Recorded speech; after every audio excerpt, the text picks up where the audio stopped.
Welcome to the New Jersey 9th Congressional District Candidate Debate. I'd like to thank you, the audience, for attending this candidate debate. And also we'd like to thank all candidates for accepting our invitation. On November 6th, on your ballot, you will see 4 candidates for the congressional seat. We have 3 congressional candidates tonight. We outreached all 4 candidates, but Ms. Woolsey didn't answer to our invitation, so we have only 3 candidates. But you will see at the ballot, you will see 4 candidates. Please welcome our candidates.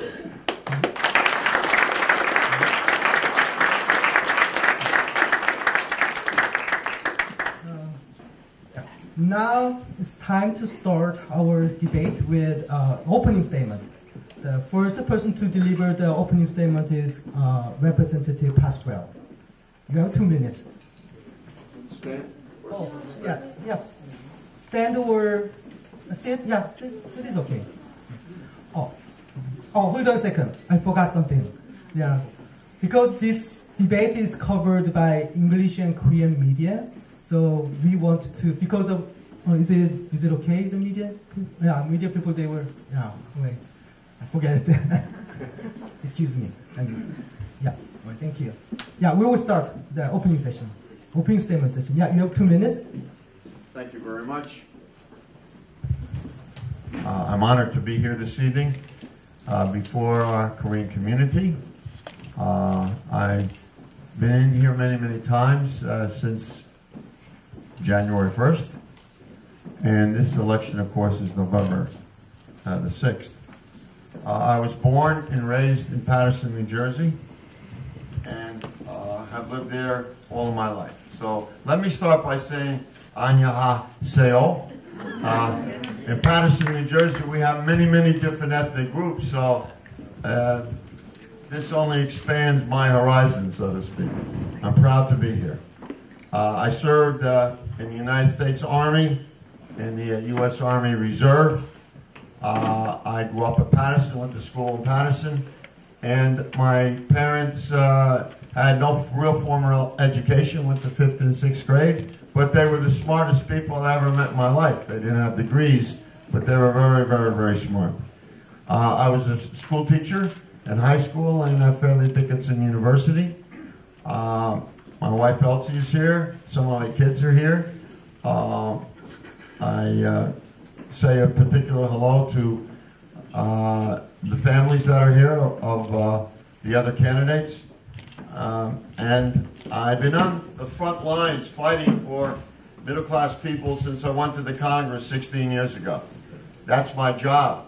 I served as mayor of the city of Paterson and New Jersey legislator, and before I went to the Congress and ran for the Congress in 1996. I have fought for middle-class taxpayers, quality health care, protecting Social Security so that it would not be privatized, and protecting Medicare. I'm honored to be here tonight, and I look forward to this final debate that we will have as the candidates. Thank you.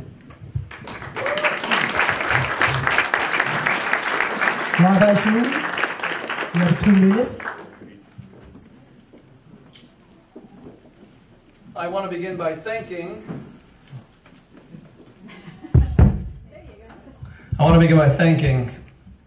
the Korean American Civic Empowerment and Korean American Civic Action Committee and the Friends of Grace Seniors Korean Community Center, where we are all tonight. I want to welcome David to this debate, although it does present a slight complication in that one of our most successful... I want to welcome David to the debate, although I do have to say one of our most successful campaign videos was vote for the man with a beard, and now it's kind of confusing with 2 men with beards. So we're going to modify that to vote for the short guy with the beard. The really short guy with the beard. This is my final debate with Congressman Pasquale. Congressman, let me tell you from the heart that I have developed a begrudging respect and admiration for you through these debates. You are the tough fighter you say you are. Rabbi Shumuli, well, you are not directly interacting with other candidates. You are talking to the I can't just thank him? No. Okay. That's not. Okay, I want to tell Congressman Pascal, we've roughed each other up a little bit in these past debates, but I've developed a begrudging respect and admiration. He is a fighter. And I believe that after this campaign is over, we will be friends, God willing, especially because he's an outstanding family man, and I've been amazed to see how attached his wife and children are to him, and family is the most important thing, which brings me to the Korean American community. My friends, I've waited for this debate because your community's values accord with my values. The Korean American community is distinguished for its love of family, the centrality of faith, its industriousness, and its entrepreneurship. It wants a government that is smaller so that it can contribute ever larger. The Korean American community understands that President Obama and Congressman Pascrell's vision of farming out American foreign policy to the United Nations, for example, results in the UN that puts its flags at half-mast when Kim Jong-il, the greatest murderer of Korean life in the history of the world, dies in December 2011. Killing 3.5 million people, 1 million children starved to death, and he was honored by the UN. The Korean American community, who are immigrants to this country, believe in America. They believe in liberty. They believe in strength. And more than anything else, they believe in jobs. Let's not have the pastoralization of America, which is about government. The schmulification of this district is exactly what we need. Thank you. Thank you. Rabbi Smith, you have 2 minutes. 안녕하세요. I want to welcome everyone and thank you very much to the groups that organized this event. And as we would say in Hebrew, Baruch Hashem, blessed is God. Hopefully everyone here will learn that also. That the Korean organizations realize that this country is not a two-party state. Just as that we want to have every voice heard in this country. And I believe the reason I'm running, I have my wife here, Elisheva, and my 8 children, thank God. We live in a country of abundance, and I came to America, and many of you came to America because we believe it's a country of abundance and opportunity. And we have to remain independent to be able to ensure that. The two parties are not the solution. Between the two parties together, there is $16 trillion in debt. And they can argue and take credit for who spent what, and this one will say he built this bridge, and this one will say he built that bridge. But the fact of the matter is we couldn't afford any of them. And that $16 trillion in debt is putting us all in danger. So I'm asking that we remember that whenever we see that there's scarcity, we're short of water, air, landfill space, Arctic ice, all these shortages, that's coming directly to refute that God has created a world of abundance and a country of abundance. And we have to remember that we're being told all these shortage and scarcity lies because someone wants something from us. They tell us there's a shortage of oil, there's shortage of everything in order that we should be afraid. And when we have fear, then we give up our power. And that both parties are equally responsible for spreading that motif of scarcity, and you'll hear that the two candidates really echo each other. So you need a choice. And that's why I'm running as an independent. I was asked to run as a Republican. I declined because the only way I could say what I believe, and what I believe to be true, is to have no party boss requiring me to say anything. I could say what I believe to be true and what's best for my family and your family and for all of Americans together. Thank you very much. All right, thank you. Thank you, all candidates. Now we will start our prepared question session. So our first prepared question is about economy. Small businesses are the backbone of our economy. And most of Korean Americans are either owners or employees of small businesses. Because of the prolonged economic downturn, small businesses are suffering. And what is your plan to help small businesses in your district? Please keep in mind this. We are not asking about the general economy. We are asking about small businesses in your district. Yeah. First person to answer is Rabbi Shumuli. You have 2 minutes. Well, small businesses account for almost half the jobs in the United States. And the Korean American community are one of the most industrious and entrepreneurial communities in the country. The first thing I would do is I would lower the corporate tax rate from 35% to maybe even 15%. The Simpson-Bowles Commission said 25%. I would take it down further. I would also incentivize employers to hire more people and allow these small businesses to grow by lowering the payroll tax. What I would not do is punish small businesses by implementing Congressman Pascrell and President Obama's plan to raise taxes on businesses, sole entrepreneurships, proprietorships at $250,000 or more. These are businesses all over the 9th District. Fort Lee, Palisades Park. What's going to happen is they will not be able to employ more people. Congressman Pascrell, as he said before, is from Patterson.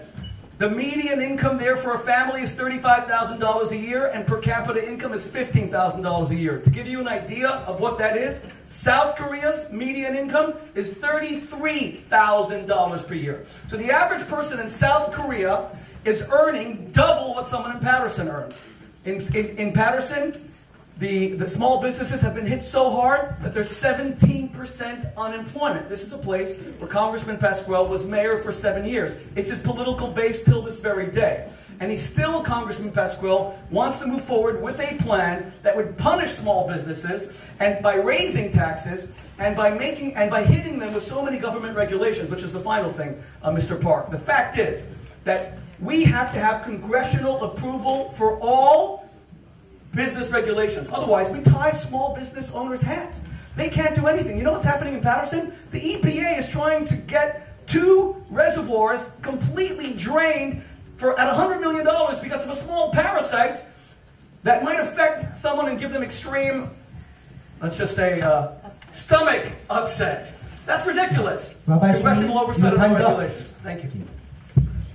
And Rabbi Smith, your 2 minutes.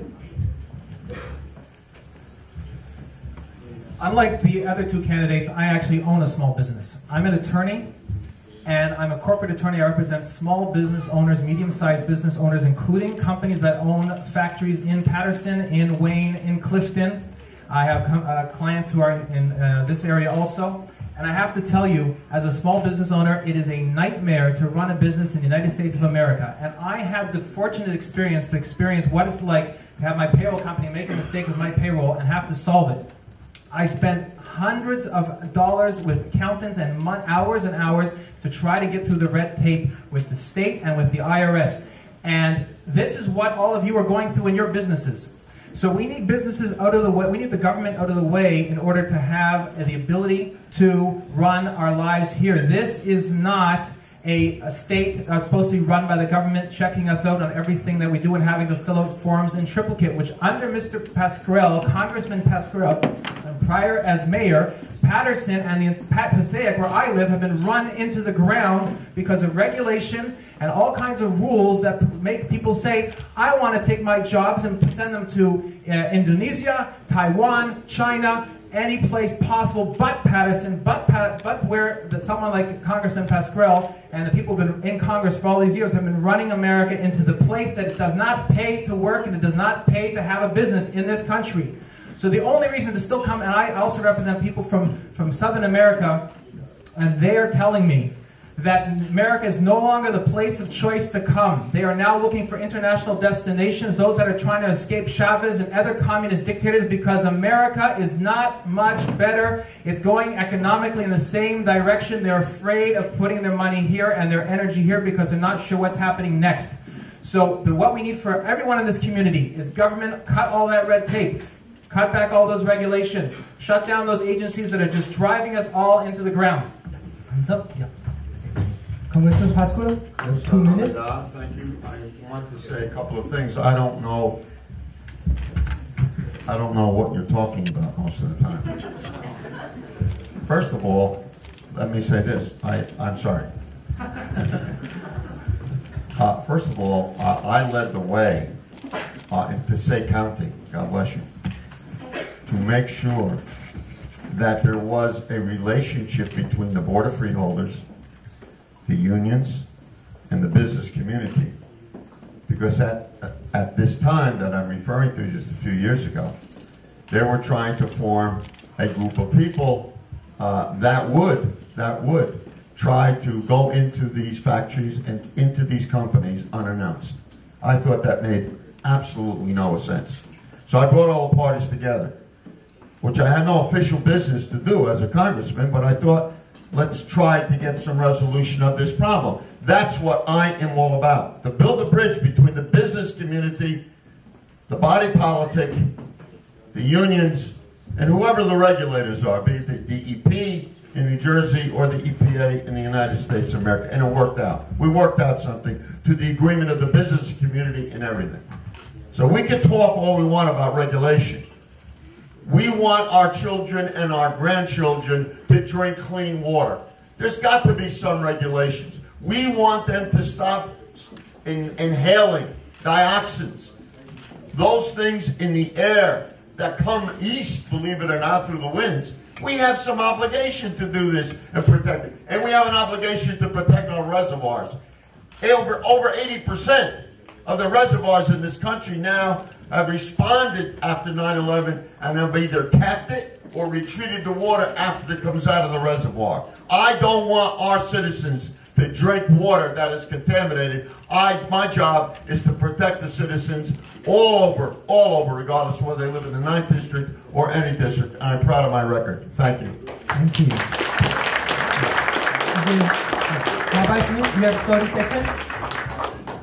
Rabbi Smith, he raised his hand first. I'm sorry. It's okay, he can go for No, go ahead. No, rules are rules.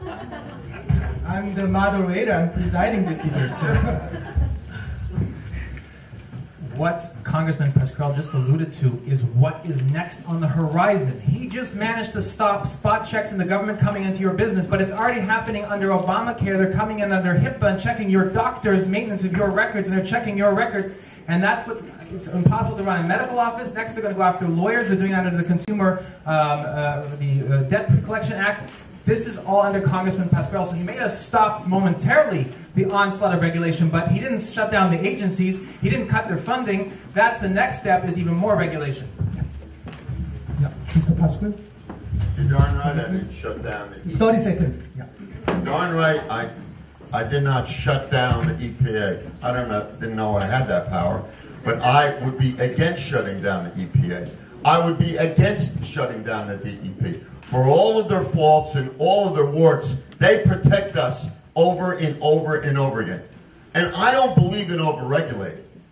So it's not going to be an either-or situation. It's how do you protect the citizens and the consumers. That's what this is all about. I'm proud of our record, and I'm proud of the President's record on protecting Americans and the consumer. Time's up? Yes. Yeah. Thank you, Congressman. And you have 30 seconds. You see, I'm not a germaphobe. I'll use the same microphone.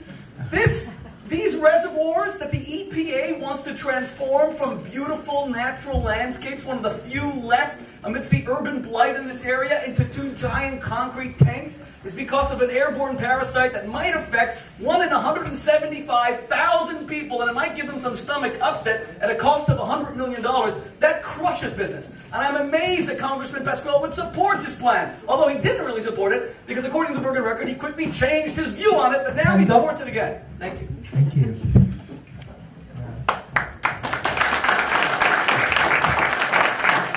Candidates, please remind that you are talking to the audience, not to other candidates. Yeah, I like to have a heated debate, but that's our rule. You are not talking to other candidates. Please remind that. So we will go to our. I think I kept to that rule in Congressman Pascrell, and the other 2 candidates did not. No. Just a joke. Yeah. I will go to the second question. Only for the second question, I want to limit your answering time to only 1 minute. It's because we have same category of questions. Next we have another question regarding immigration. Our second question is, for many years, immigrant communities have been supporting the DREAM Act, but it is not enacted yet. And as a temporary measure, President Obama started Deferred Action for Childhood Arrivals, so-called DACA. Please limit your answers only to the DREAM Act and DACA, because we have another question following this question. And what is whether you are supporting DREAM Act or DACA? Please explain what your position about those 2 measures.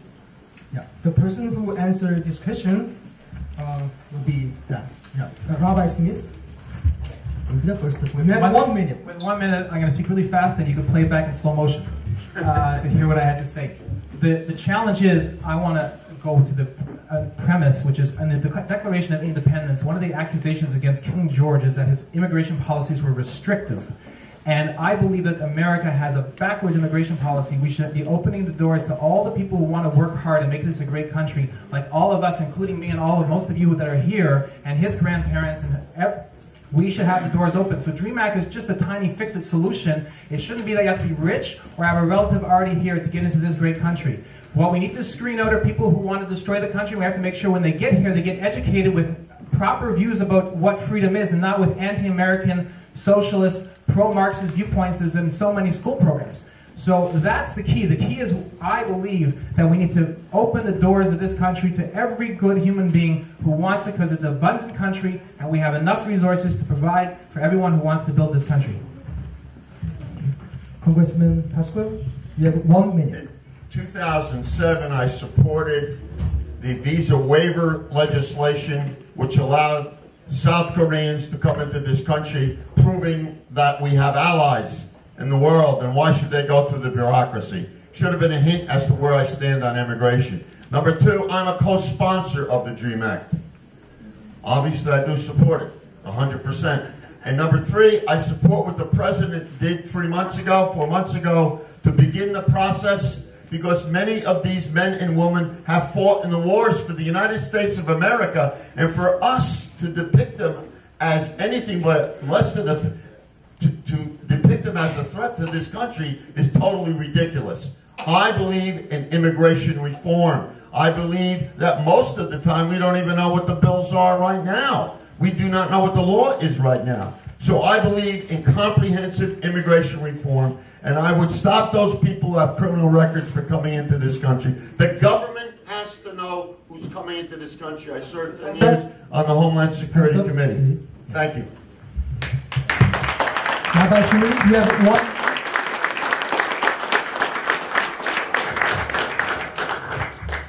Anyone who serves in the United States military deserves a path to citizenship. If you are a hero like Congressman Pasquale, who has worn the uniform, then you must be honored by your country as a native son.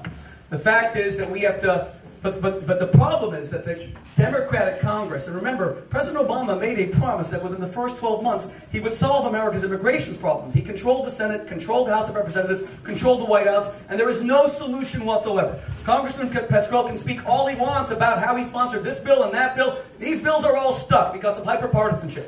Because Congressman Pasquale continues to vote with his party 94% of the time.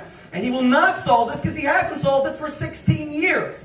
But I do believe absolutely that people who have an advanced degree, or immigrants who want to come and start businesses, we have to have special waivers for them. And the Korean American community is a principal example of that, because they are one of the most hardworking, industrious, and entrepreneurial communities and immigrants in this nation. And they share our values. Your time's up.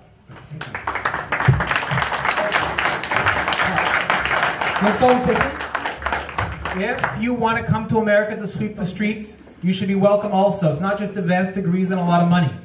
Hardworking people should be allowed into this country. The second thing is, the problem with what President Obama does was not the ends, it was the means, that he bypassed Congress, and that is dangerous. We have to make sure that what the legislative procedure is guaranteed in the Constitution, that you go through a decision like this has to be voted on by the elected congressman, is not bypassed by the president to get done whatever he wants. That's dangerous. That is a violation of the Constitution, and it should be stopped for that reason.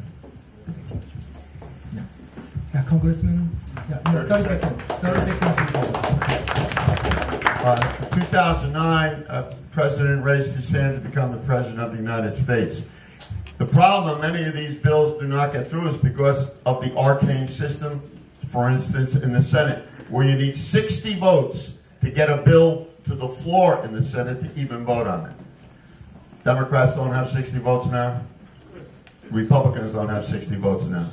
So that is a very big difference in getting votes to the floor, bills to the floor in order to vote upon. And I think, I can't tell the Senate how to change their bill. Time's up. Sorry, Congressman. And yeah, Rabbi Shimon, you have 30 seconds. I'm sorry, Congressman. That was an utter non sequitur. President Obama promised comprehensive immigration reform when he controlled the entire federal government. But instead of dealing with the joblessness rate, which was hitting 10% when he became president, he decided to spend $1 trillion in a stimulus that stimulated nothing except greater debt, ignored the immigration problem, and decided to give us another entitlement at $1 trillion of Obamacare, which, by the way, punishes all the small businesses we spoke about before, because now if you want to hire someone, it comes with so much extra expenses, it's cheaper not to hire them.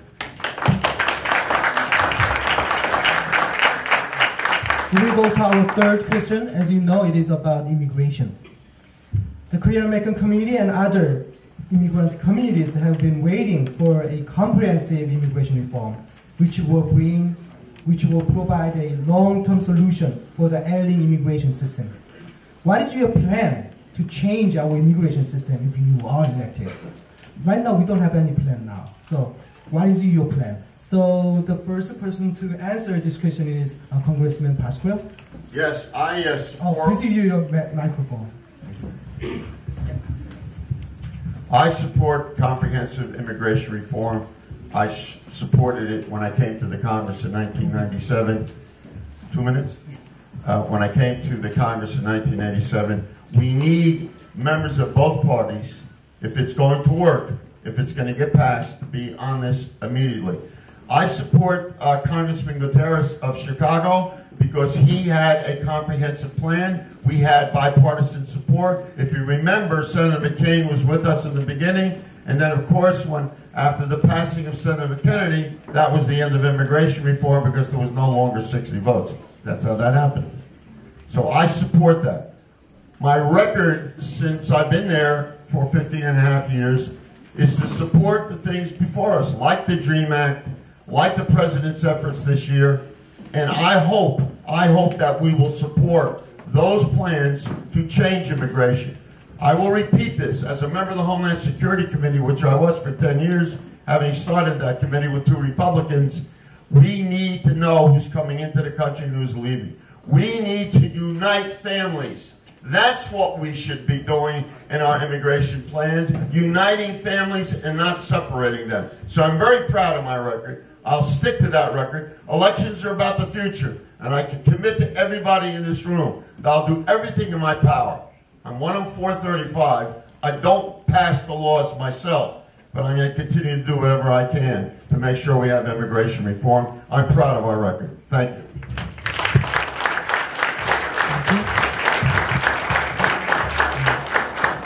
You have 2 minutes. Never believe what politicians say, myself included. Follow what they do. Congressman Pasquale says, send me for 2 more years. I'm finally going to fix the problem. We've sent you for 8 terms, 16 years, and you have not fixed it at all. Don't give us stories about the Senate. You hear this? A congressman is blaming the United States Senate for not doing anything. Congressman, the problem is that you vote with your party nearly 100% of the time. I am a non-partisan Republican. I may have a political ideology and philosophy, but I sprout beyond it. So let me be clear that both parties are at fault for not solving the immigration problem. Number one, what we have to do is stop demonizing immigrants, even the illegal ones, by the way, because although they're doing something illegal and unlawful, they're coming here to feed their babies for the most part. There are some criminals, but for the most part, they're coming to feed their babies, and they're sending money back home, often to starving families, and I will not demonize them. My father's an immigrant from Iran. My mother's parents came here through Ellis Island. Number two, for all the conservatives who are opposed to what they call amnesty, give it any word you want, what we're doing is we've created a shadow economy of 12 million illegal immigrants who are living in the shadows. They don't pay taxes. Their kids go to schools, and we can't punish their children. We're not that kind of society. But they're not paying their fair share. I want to see some kind of path to citizenship that would still involve something of a penalty because they came here illegally, whether it's a financial penalty or something else. And we cannot allow those people who've been waiting patiently for years to feel like they were fooled into doing it legally. Finally, we have to get rid of quota systems. Where did these quota systems of countries come from that we say that this country's allowed this many people?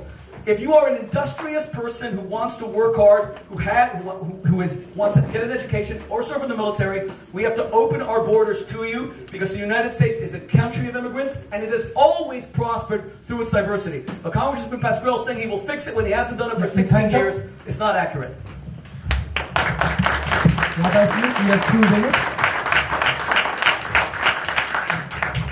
We like to believe that we're somehow advanced thinkers and we've got all these problems for the first time, but I'd like to refer to the Bible because in the Bible it says that one of the commandments is that if a slave flees from another country into the land of Israel, it is forbidden to return that slave to his homeland, no matter what the reason is that he fled. And I believe that any country that has good heart and good intentions and has a spiritual connection to a higher power will take that approach. That if someone flees into the United States, whether it was according to the books or not, we don't return him to his home country because most of the countries people are fleeing from are dangerous politically and dangerous economically. The second thing is, I don't believe in the fence. Referring again to the Bible, when Moses sent the spies into the land of Israel, he asked them to look and see if the cities had walls around them or no walls around them. Because if they have walls, it means they're weak. And if they don't have walls, it means they're strong. And what we're doing in the United States of America is we're saying we're weak. We need to put up fences and walls around us with a lot of armed guards because we can't really take care of ourselves. So the real issue with immigrants, I said before already, I believe, and as many people who want to become prosperous, and let's export a concept of freedom and a democracy and liberty to all of America, liberty and prosperity, which is the slogan of New Jersey. The real problem we have is that we have people coming into the United States. I went to UC Berkeley, where there's a whole movement called the Atzlan, the Revolutionary Movement, which goal is to create a military revolution in this country to return California, Arizona, New Mexico to Mexico. And they are dangerous terrorists, and as one of their leaders told me, we will take the white man's swimming pools. And he was a student at UC Berkeley, and I lived in a building that was next to one of the organizing houses of this. This is being instigated in our colleges that would make Kim Jong-il and Kim Jong-un proud of what they're organizing here in the United States of America. So we have to be on guard against that and realize they don't represent most of the immigrants. They represent a tiny fraction, but the Homeland Security Commission is not asleep at the wheel, not recognizing what's going on, and that's where the danger is, not from immigrants as a whole. Hands up. Is there anybody to use your rebuttal time? Is there anybody who wants to use your rebuttal? No. Right. Well, thank you. Well, can I? Yes. Yes. Rabbi Shimon, you have 30 seconds there. My friends, I will quote the Bible here. You must love the stranger. It pains me to see that this country has reached a stage where we sometimes speak about immigrants, or those who may have come here illegally, in the same reference as a terrorist who hates America, who comes to lay a bomb, someone who sneaks into this country and crosses the Rio Grande because he wants to feed his family, is not a bad person even if he's broken the law. And there has to be a moral difference between the two because we are moral people. And we have to stop the demonization and find a solution.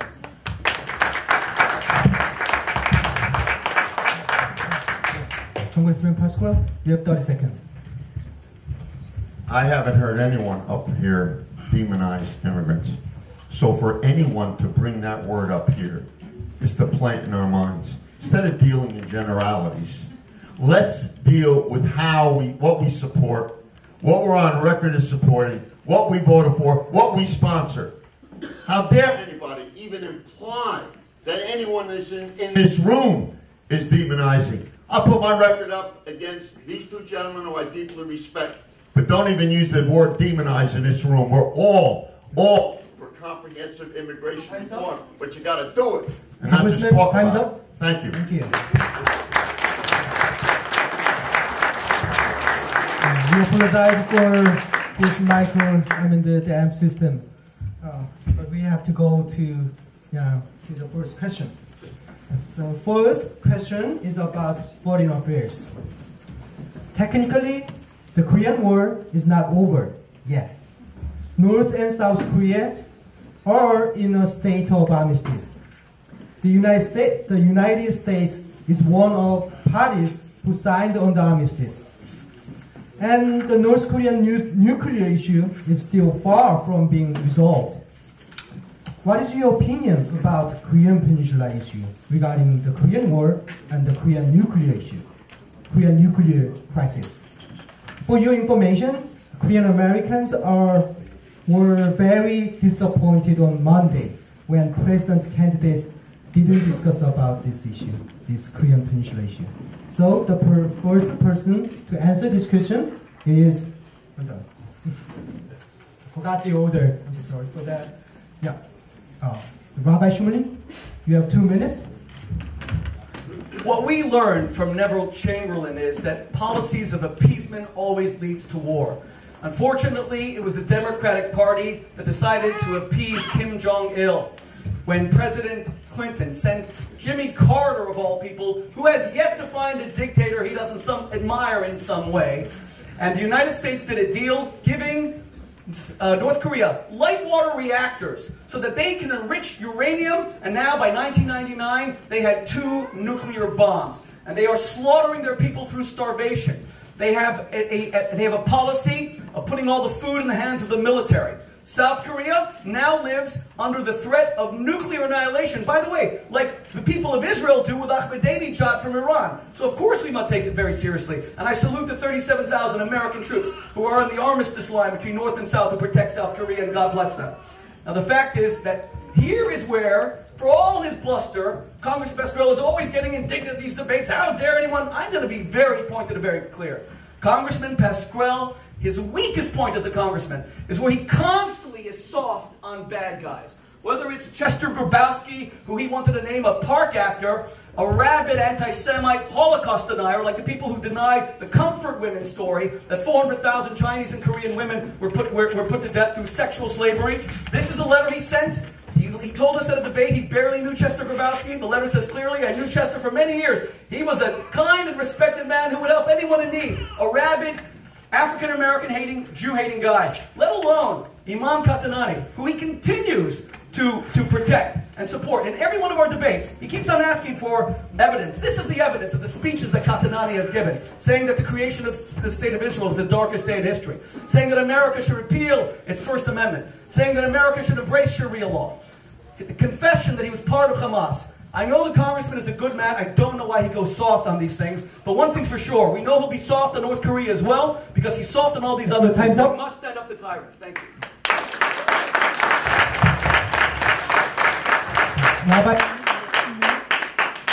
These two are going to debate who's hard and soft, but in the end, it doesn't make a difference, because my stomach was turned when I saw this picture back in 2000. Madeleine Albright went and toasted the Hitler of our generation, Kim Jong-il, who was murdering millions and millions of people and keeps 25 million human beings captive. And this was what she did. She went and toasted him in an act of arrogance and defiance of the will of the American people and the will of the Korean people. The armistice line is an atrocity. The war is not over because those people are still in slavery, and everyone's forgotten about the 25 million people in North Korea that were imprisoned with the concession of the United States of America, that they left them there to, unfortunately, I don't want to use the word about human beings, to rot, but that is what's happening to those 25 million people up there. And the challenge is that South Korea is making the mistake of depending on the United States of America. But the United States of America is now indebted to China, and when China says, don't do a military joint exercise with South Korea, the United States backed down from the military joint exercise because the United States is now afraid of China. So I have bad news for you. This is just like in Israel. America claims to be an ally of Israel so that they could then turn around, while putting their arm around Israel, Congressman Pascrell will fund the creation of a Palestinian PLO army for the purpose of the destruction of Israel. The same thing is, as Rabbi Shmuley just mentioned, that in North Korea, where America claims to be friends of the South Koreans in order that South Korea could be held back, and then America could send the nuclear equipment and all the other good stuff that North Korea needs to intimidate it. And the next step in this end game is that South Korea is going to be made to surrender step by step in all kinds of peace agreements, and maybe even a change in the regime in North Korea into some sort of quasi-democratic regime, forcing South Korea to surrender to another tyrannical dictatorship. And what we need, as I propose, to be the strong voice in Congress to say we refuse to allow our tax dollars to go to North Korea. We refuse to recognize... And time's up.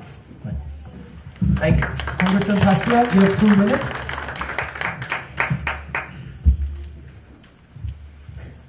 My record on Israel is perfect. But let me say something.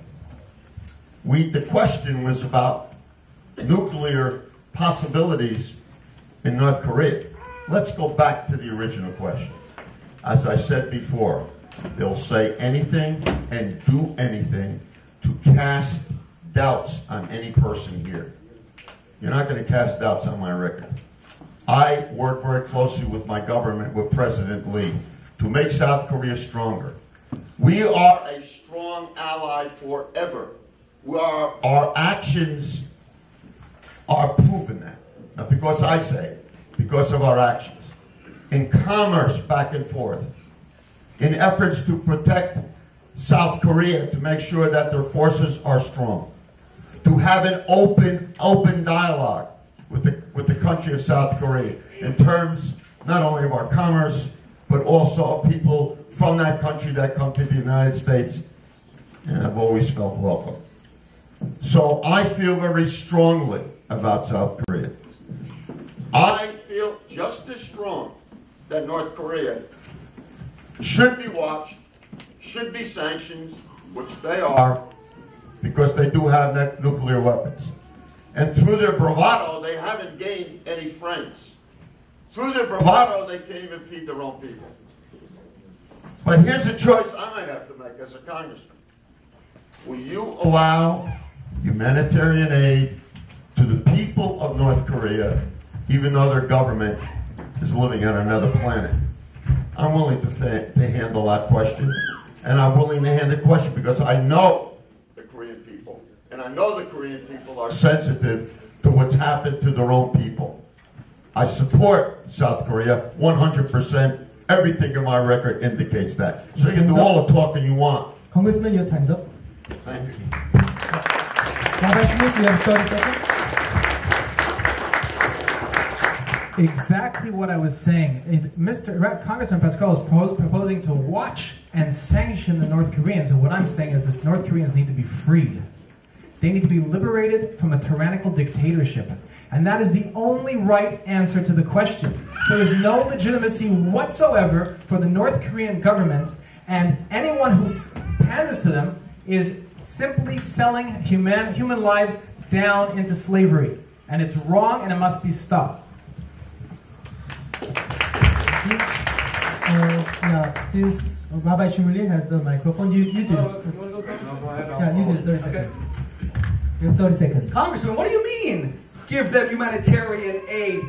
It's being stolen by now Kim Jong-un and before him Kim Jong-il to give to the military, and they're starving their people while they build nuclear bombs. And I have to tell you, I thank the Korean people for their philo-Semitism. They're closest to the Jewish people in the state of Israel.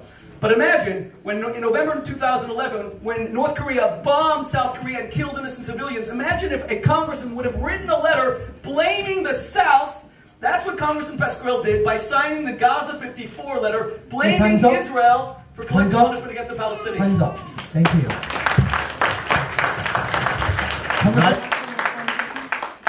You nicely connected 6 things that have nothing to do with each other. But this is what I've heard for the past 3 debates. Elections about the future. 100% support of South Korea. Do whatever we can to get rid of nuclear weaponry in North Korea. I don't have any sympathy to that. For you to imply that I have a sympathy because I believe in humanitarian aid. You know where I learned this? South Korean people feel very deeply about their brothers and sisters in North Korea. They want them to be free also. Time's up. I'm a bridge builder, not a divider.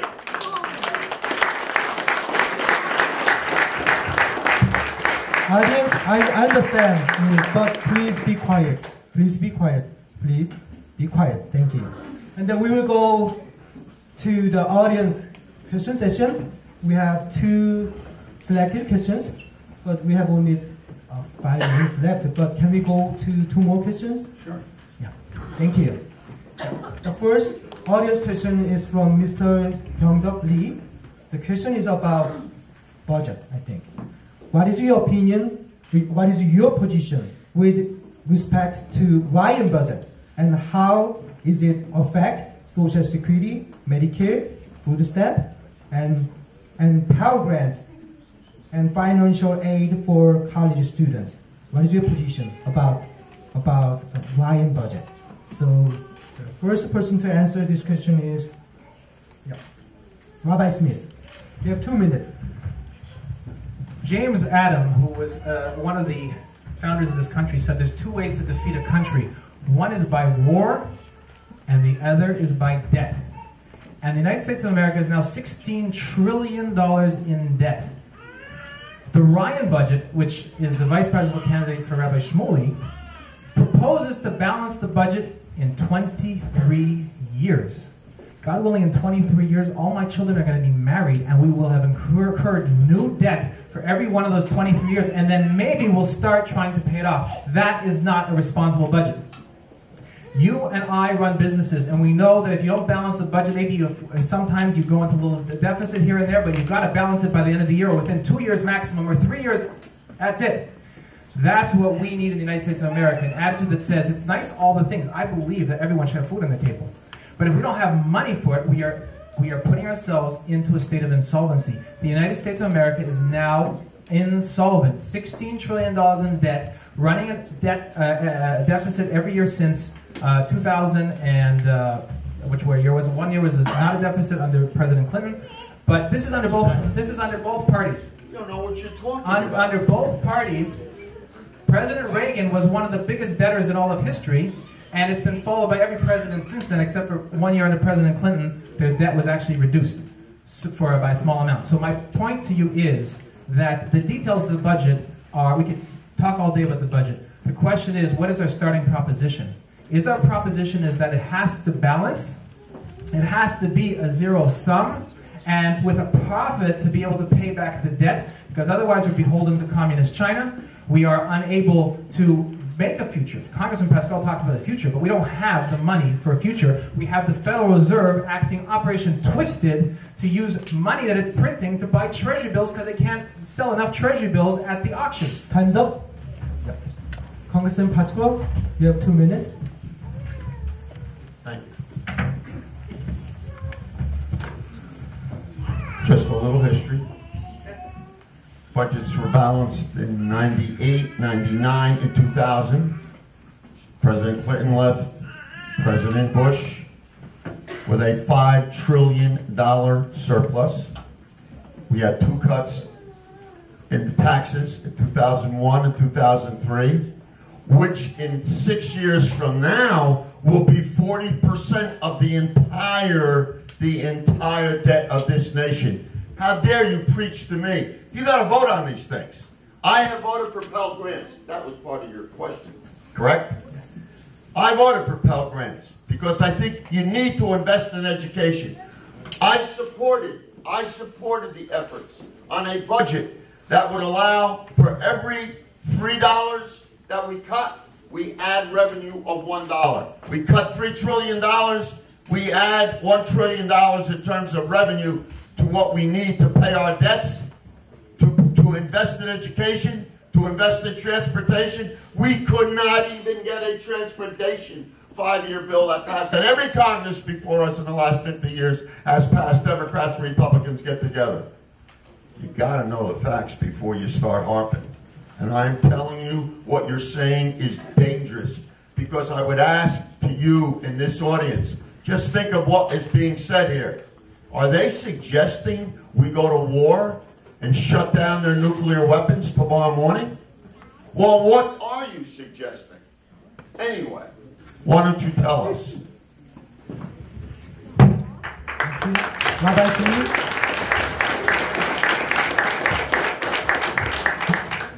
You know, for anyone who wants to be in public life, if every response in 3 debates is going to be, I cannot believe you would question me on this, I'm sorry. The essence of democracy is accountability. The righteous indignation, thank you, Congressman, I appreciate that. Accountability. The essence of democracy is accountability. Not every answer from a public official can be, how dare you? I'm sorry. That's what democracy is. You want a place without accountability? That's North Korea.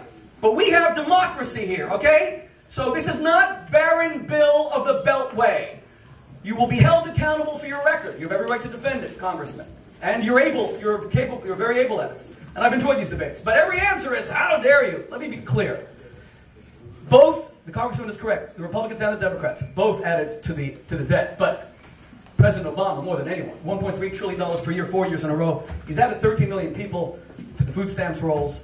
The Ryan budget is an attempt to bring some fiscal accountability. It may not be the best idea, but we're not going to solve the dysfunction in Congress by having partisan Democrats like Congressman Pascal who only ever vote with their party. Did you hear me criticizing Republicans constantly tonight? Do you hear the congressman criticize his party even once? Even once. You have the whole Democratic establishment out here tonight. You know what it does for the Korean American community? When there's a one-party rule, I'll tell you, you tried to open a church across the street from me, straight up Palisades Avenue. It was blocked by the Board of Adjustment. But the Libyans continue to live tax-free directly across the street from your Korean church that the Democratic Council blocked and blocked and blocked again. Because when there isn't two-party rule, boy, talk about dangerous. That's what's dangerous. The absence that Congressman Pasquale did not even go to the Korean Harvest Festival at Overpeck Park. The fact that he has only started to... if you're going to hiss, let me just tell you... Because the beautiful words of mine are excused in the last...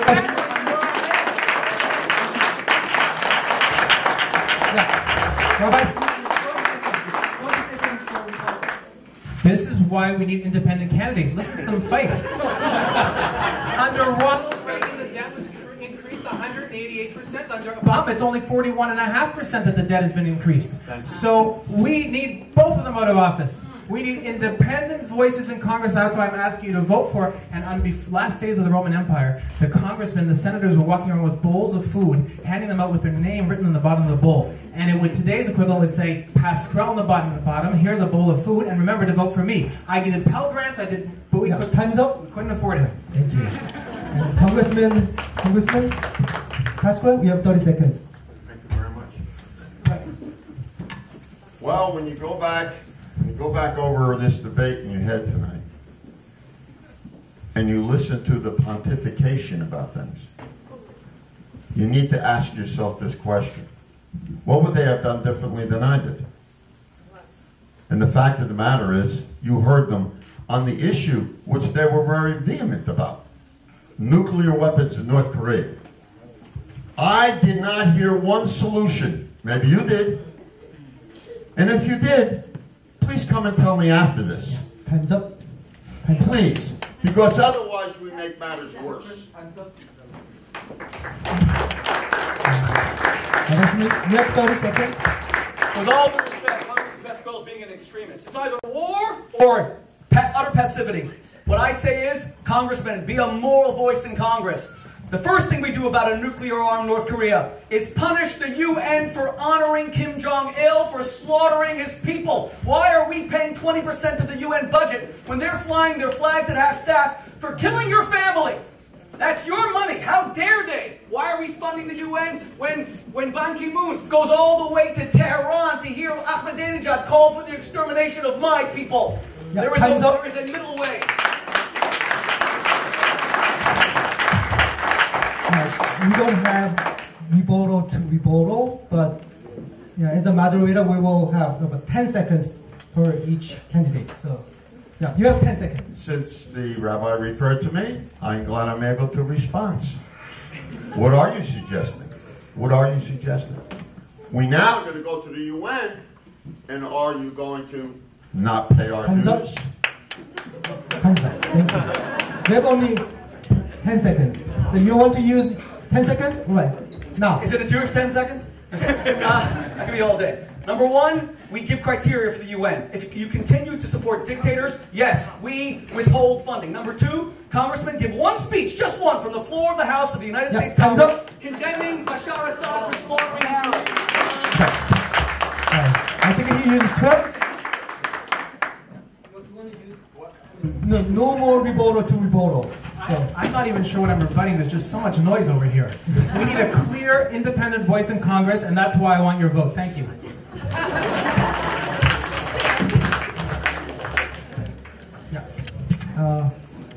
The second audience question is from Ms. Janet, but I can the question is about act repeated in 1999 that led to 2008 crisis has not been replaced. What do you plan to do fix broken bank and investment system that led to the mortgage meltdown of 2008? Basically, I think she is asking about what will you do to fix the financial system that led 2008 mortgage meltdown. So the first person to answer is Congressman Pasco. You have 2 minutes. This is the final? Yeah. Then we can close, though. Yeah. Thank you. This is the final. I just want to make sure I heard it correctly. The greatest act of economic patriotism in this country happened on after September the 18th, 2008. In the middle of a presidential election, in the middle of that election, the two senators, Senator McCain and Senator Obama, had to make a big decision after Secretary of the Treasury Paulson and the chairman of the Fed, Bernanke, came into the room of leadership between Democrats and Republicans sent there by President Bush to tell everybody, if we don't act within 5 days, we are going off the cliff. This was in the middle of a presidential election. And one of the first proposals that President Bush put forth through Paulson was that we do something to stabilize the banks. Now, one could have argued at that time, which some of the banks got us into the problem. They chose to rise above the politics, both of those gentlemen. And regardless of who won or lost the election, they rose above it to defend the actions that were being proposed by Mr. Paulson and Mr. Bernanke. They voted, both of them, in the middle of an election because they didn't want to take advantage of the situation, because they thought more of their country than the babble of trying to divide people and point the blame. They voted for that quote-unquote bailout, and they put us on the right course. Did it solve all the problems? No, it did not. But we are much better than we were back in 4 years ago when they had to make that decision. We don't have to make that decision today. Our banks have been stabilized. They are paying back what was loaned to them. And the poor actors are out of the business right now. And there is some discussion about breaking up these large banks, as long as we can force and make stable the economy and the capitalism that we so believe in. That's capitalism, and that's rising above the situation. And I give credit to both of those men. They're real Americans. Mabashimi, you have 2 minutes. Does anyone here know why someone like Richard Fuld, who collapsed Lehman Brothers, is still living in a mansion somewhere, driving like a $100,000 car? Do you know why these banks failed? It's because there wasn't unlimited liability for the executives who were playing Wall Street like it was a casino. That is absurd. I disagree with the congressman. The idea that we had TARP, that banks like JP Morgan Chase got like $70 billion in TARP money, and that didn't trickle down to homeowners who were foreclosed on, is positively absurd. The fact that there was a major restructuring of Wall Street banks, that there had to be greater liability on the part of their executives, that if you're going to turn your bank into Las Vegas, then you may lose everything so that you have skin in the game. It's all about skin in the game. You have to have some personal involvement, personal investment. Now, instead, we get Dodd-Frank, passed by a Democratic Congress. What does Dodd-Frank say? Same problem. 5 financial institutions, too big to fail. Here we go all over again. They're going to be bailed out up the wazoo until these executives feel that if they're going to gamble with their customers' money and their bank's capital, they may be out on the streets, God forbid, with their own children. Now it's a little bit different. But the fact that these executives got golden parachutes of like $40, $50 million rewarding total and utter failure is absurd. It was done largely through TARP, so it should have been done differently. Now, the fact is that we continue to have a housing crisis. Is the housing crisis helped by President Obama's health care plan? And we have to have health care reform, but adding a 3.8% capital gains tax on every investment, including when people are buying and selling homes? When every investment, there's another tax? How does that help the housing market? Now, we're seeing a bit of a return in the housing market. But what I want to see above all else is incentivizing investment, incentivizing job creation, holding bankers accountable, and if the government is going to intervene, and that's questionable whether they should or not, first and foremost, it's for not just Wall Street, it's for Main Street. Rabbi Smith, you have 2 minutes. I hope to win this election, but I want to leave you with a message in either case. And that message is, whenever you see someone coming to you with a crisis and an emergency, they have something they want you to give up. And that's the case with the crisis and emergency that Congressman Pascal was referring to.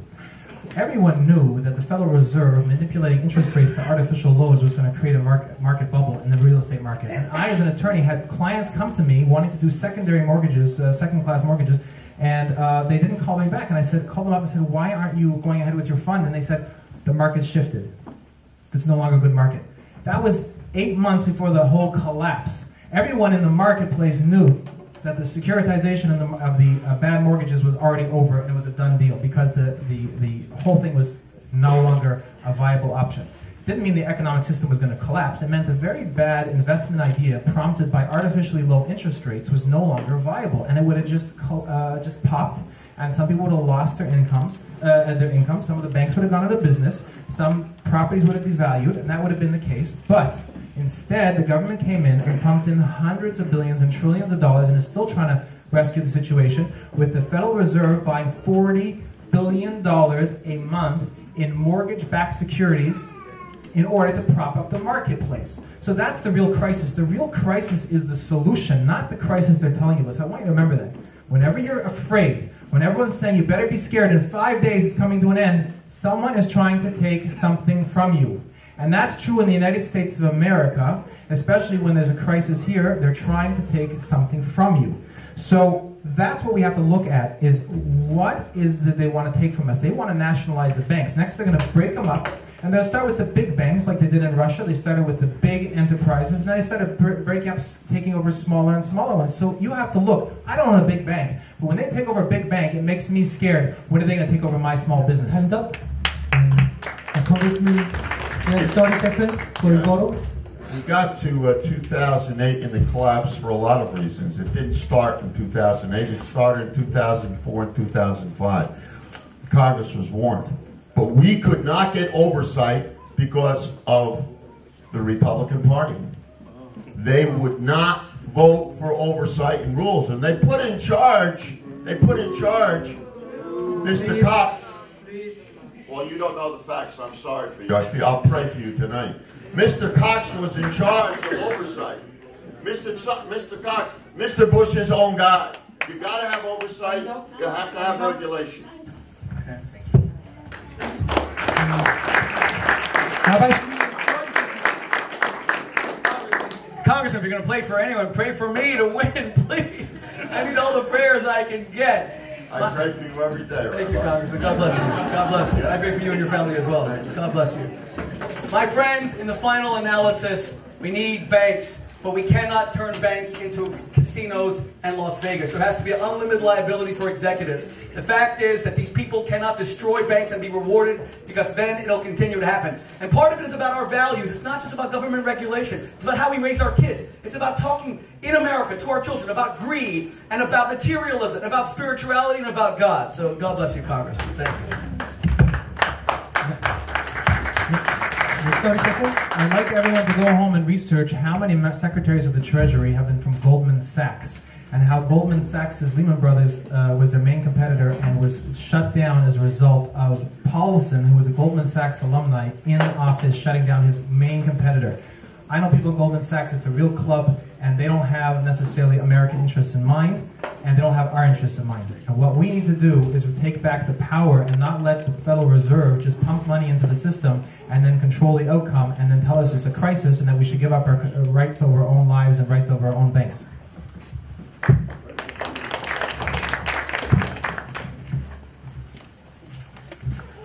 So we already did the rebuttal, so now we need to, we will go to the closing statement. The first person to deliver his closing statement is Rabbi Shmuley. You have 2 minutes for closing statement. This is the third and final debate that I've had with Congressman Pasquale, and I have to tell you, Congressman, there's a famous Jewish expression that says that words that emanate from the heart penetrate the heart. I want you to know that in debating you and getting to know you, it is actually paying me at times to call you out on your record and criticize you, because I've seen that you are a man of heart. And my mother just turned 70 yesterday, and I flew down to Miami for her birthday, came right back between our two debates. She got a letter from Medicare saying that they're sorry to hear that she's deceased. Okay, that shows you Medicare, God forbid.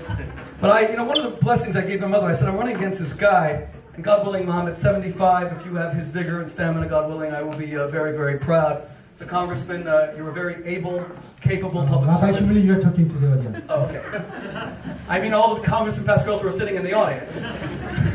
But what you are not, Congressman, what you are not is Prince William, who's married to Kate Middleton. I agree. You are Congressman William Pasquale, and you will be held accountable. Now, my friends, the problem with the system is it's a one-party state. It's the reason why the Korean church couldn't open up across the street from me, while Gaddafi lived for 30 years in this town tax-free. It's the reason why a Democratic council here in Englewood nearly voted to forgive $1 million in Libyan tax money. And it's the reason why this city did not even challenge with one stupid lawsuit that would have cost $1,000, challenge the Libyans when Gaddafi was slaughtering his people from the air. But a Korean church was not allowed to open. This city blocked it. Why? Because there's no balance. The congressman has served ably, but he's been in Washington for too long. It's time for him to move on. There are many things that he will contribute because he's a special man, but the fact is that we have to end partisan gridlock. I am the man of values who believes in the Korean American community's values of family, faith, entrepreneurship, industrialism, in a country that is about liberty and standing up to all the bad guys. My friends, it is time for the schmulification of the 9th District. I am your candidate. I am your man. God bless America.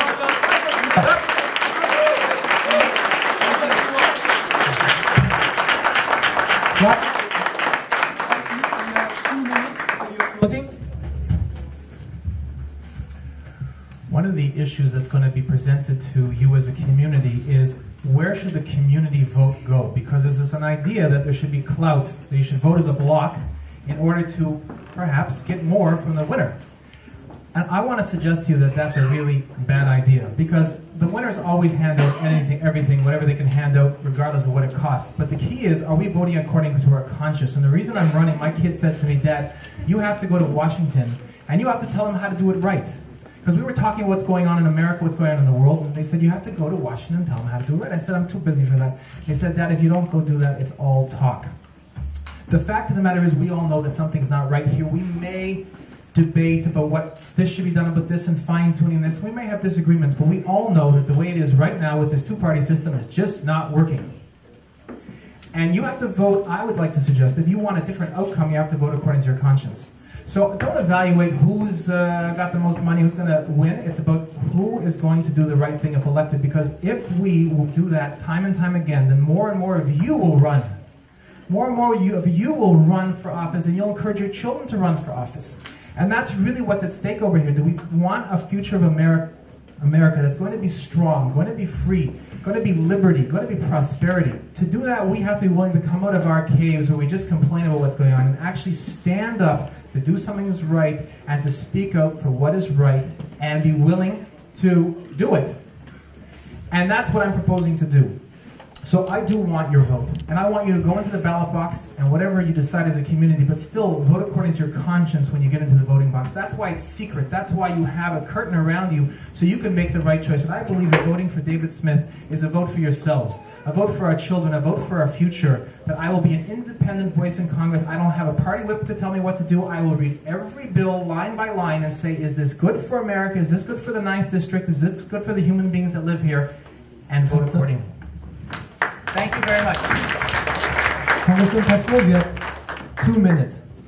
First of all, I'm not running for council of Englewood Mayor. To make that clear.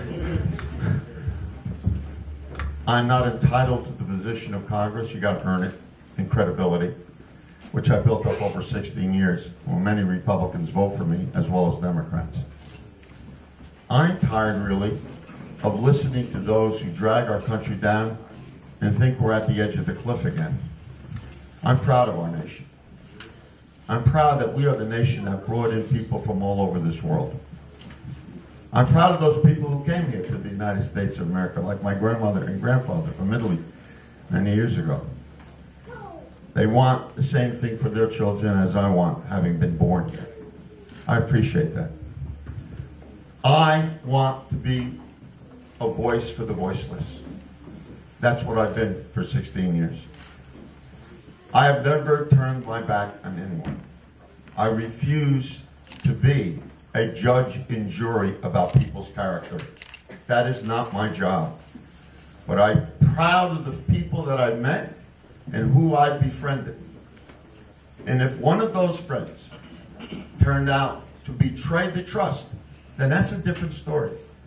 But I have no right to be the judge and the jury. Someone's going to be deported.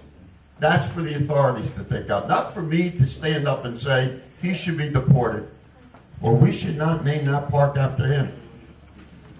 I'm proud of my friends. I served in the military. I served this country. And I want to serve it again in your behalf to establish the credibility that's needed between a public official and the people who elect them. I want to thank both of the rabbis. It's an honor to be here with you. It's exhilarating. I like this stuff. What can I tell you? I like the people I have to deal with every day, whether I agree with them or they don't agree with me. God bless you. God bless America, the greatest country in the world. Thank you all.